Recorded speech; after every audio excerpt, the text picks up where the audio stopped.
네, 여러분 안녕하세요. 갈바람입니다. 오늘은 2023년 9월달 아이온큐 임직원 동향을 살펴보면서 가을바람이 아이온큐에 투자하는 제일 큰 이유를 같이 살펴보도록 하겠습니다. 네, 그래서 8월 말 260명 대비 9월 말 268명으로 총 8명이 입사를 했고요. 아무도 퇴사하지 않으면서 직원 숫자가 꾸준히 늘고 있습니다. 그리고 핵심 인재, 이제 석사급인데 10년 이상 일했거나 박사급인 이런 귀중한 인재들이 9월 달에 6명 입사하면서 총 157명이 됐어요. 그래서 회사의 거의 50%가 핵심 인재로 구성이 되고 있습니다. 그래서 상당히 고급 인력을 많이 잘 확보를 하고 있고요. 주요 핵심 인재 영입을 보면은 아마존과 마이크로소프트 출신 부장급 이상 인재들이 왔고요. 네, 특별히 마이크로소프트 쪽에서 이제 소프트웨어 쪽 팀장급 이상을 하시던 분이 아이온큐의 소프트웨어 상무로 오게 되셨습니다. 커트 캐넷이라는 분이 오시게 됐고요. 자세한 사항은 뒤에서 좀 살펴볼 거고요. 올해 시작은 200명으로 시작을 했고 올해 목표는 약 300명 이상을 목표로 한다라고 이제 제가 저번에 5월 달에 본사에 갔을 때 대답을 들었는데 인력의 약 50% 성장 예상했는데 거의 달성했다라고 보고 있습니다. 왜냐면 이 링크드인이라는 플랫폼에서 유료 서비스로 지금 취업을 하고 있는데 공개된 인원만 약 270명인데 아마 링크드인을 안 하는 분들도 계실 거니까 300명은 뭐 달성 가능 또는 이미 했을 것으로 사료가 됩니다.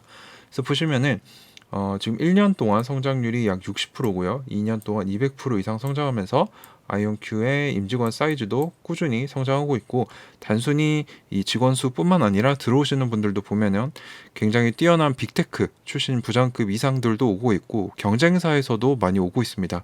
그만큼 아이온큐가 뛰어나다는 걸 이분들은 알고 있다는 거죠. 그래서 신규 입사자도 보면 꾸준히 있고요. 노란색 부분은 임원급들이 온 겁니다. 그래서 최근에 임원들도 많이 들어왔다. 네, 그래서 이렇게 6분이 핵심 인재로 들어오게 되셨는데 특별히 우리가 지켜봐야 될 분은 제이미 코도바라는 분인데 이분은 보잉에서 procurement 이제 구매 쪽으로 시작을 하셨다가 블루 오리진에서도 이제 커뮤니티 이런 상용품에 대한 구매 담당자를 하시다가 아마존에서도 소싱 매니저로 근무를 하시다가 최근에 아이온큐의 구매 시니어 매니저로 오게 되셨습니다. 이제 아이온큐도 양적 컴퓨터 양산에 들어가면은 이런 소재들 또는 거기 들어가는 반도체나 부품들 구매를 해야 되기 때문에 이쪽 전문가를 뽑은 것으로 보이고요. 네, 또 커트 캐넨 이분 방금 전에 말씀을 드렸는데 EA에서 소프트웨어 엔지니어로 커리어를 시작을 하셨는데 마이크로소프트에서 시니어 소프트웨어 개발 매니저, 또 닌텐도에서도 소프트웨어 아키텍트, 그리고 다시 마소에서 엔지니어링 디렉터로 근무를 하시다가 아이온큐의 소프트웨어 쪽 상무로 근무를 하게 되셨습니다. 이 외에도 클라우디오 지로토라는 분도 아마존에서 Knowledge Engineer, 새로 개발하고 뭔가 이런 접목시키는 이런 일들을 하셨던 분인 것 같아요. 그래서 아이온큐의 테크니컬 프로그램 매니저로 오게 되셨습니다. 이분도 약간 연구직을 말씀하시는 것 같아요. 이렇게 뛰어난 사람들이 또 아이온큐에 합류를 하게 됐다는 거죠. 자, 그리고 두 번째로 아이온큐 소송 악재가 해소가 되는 일이 있었습니다.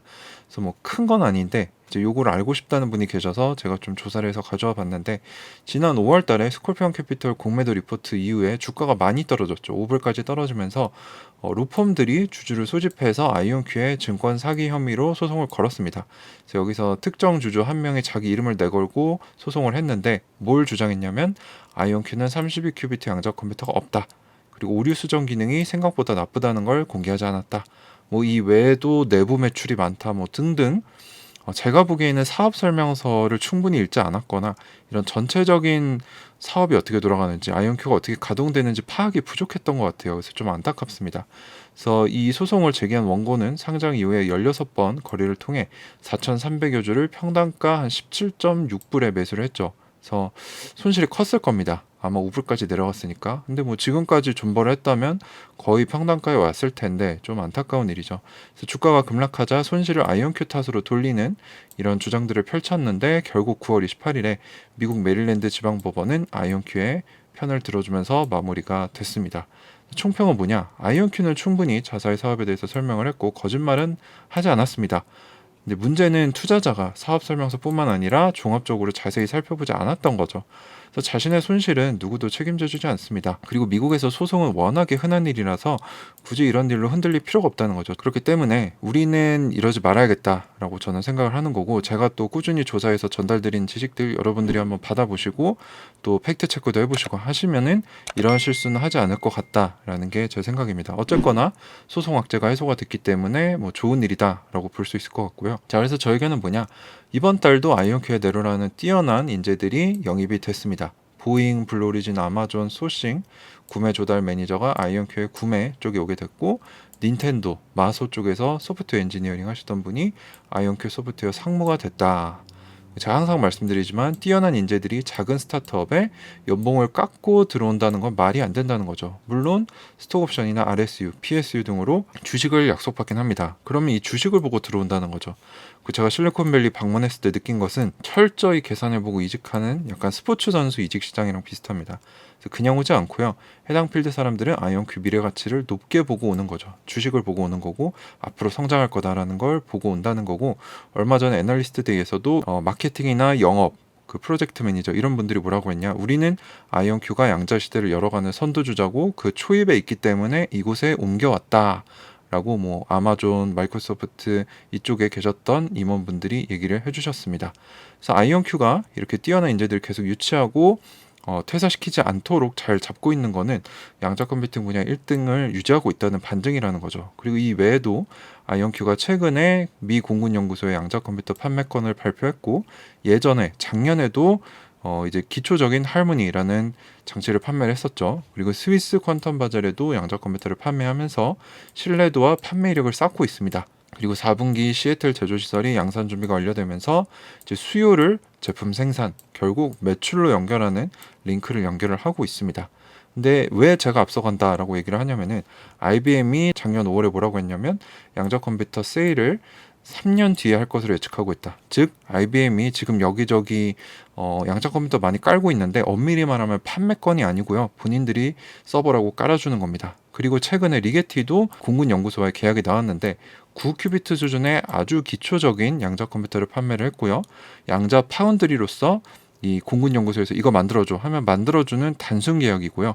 금액도 공개하지 않았는데 금액이 작다는 거 유추해 볼 수 있죠. 그래서 이런 면에서 피러체 부면사장님이 아이온큐는 이제 연구에서 비즈니스로, 사업으로 옮겨가고 있다라고 하셨는데 그 말이 맞다는 걸 우리가 볼 수 있습니다. 그래서 저는 아이온큐가 앞서가고 있다. 그래서 이 두 가지 이유로 아이온큐에 집중 투자를 하고 있는 거죠. 그리고 양자 컴퓨팅 시장이 앞으로 엄청나게 커질 것이라고 생각하고 있기 때문에, 그리고 이제 부가적으로 미국에서 소송은 흔히 있는 거다. 그래서 주주들은 기업이 투명한지, 잘하고 있는지, 숫자나 당연하고 기술력과 마켓까지 두루 살펴보면서 경쟁 우위를 잘 유지하고 있는지 판단해야 된다. 결코 내 손실을 남 탓해서는 수익도 없고 발전도 없습니다. 그래서 우리가 뭐 소송을 하진 않겠지만 내가 이랬을 때 남 탓을 하거나 회사 탓을 하는 거는 정말 안타까운 일입니다. 그래서 스스로 공부하면서 뭐 실수를 해도 내가 잘못했다, 이 부분에서 개선해야겠다라고 생각하면서 이렇게 개선을 해나가다 보면은 반드시 큰 수익을 낼 수 있을 거다라는 게 저의 투자 철학이고요. 저의 생각입니다. 네, 그래서 23년 9월 임직원 동향도 봤고요. 소송 악재 해소된 것도 보면서 제가 왜 아이온큐에 투자하는지 같이 살펴봤습니다. 그리고 또 제가 최근에 진행하는 가을바람의 경제력 자유 연구소라는 멤버십이 있는데요. 여기서는 제가 뭐 매일 제가 공부하는 내용들, 그리고 뭐 경제적인 언어들 이런 것들도 설명을 해드리고, 매일 미장 시황 같이 공부하면서 세계 경제를 바라보는 인사이트도 키워나가고 있고, 뭐 주간, 월간, 분기간 뭐 제가 유망하게 보는 종목들도 업데이트 해드리고, 양자산업 리포트도 내드리고, 같이 독서 모임도 할 예정이고요. 여기에 뭐 저랑 1대1로 티타임을 하면서 다양한 얘기들을 하면서 서로 같이 배우는 시간도 가질 예정입니다. 관심 있는 분들은 고정 댓글 참고해 주셔서 많이 참여해 주시면 감사하겠습니다.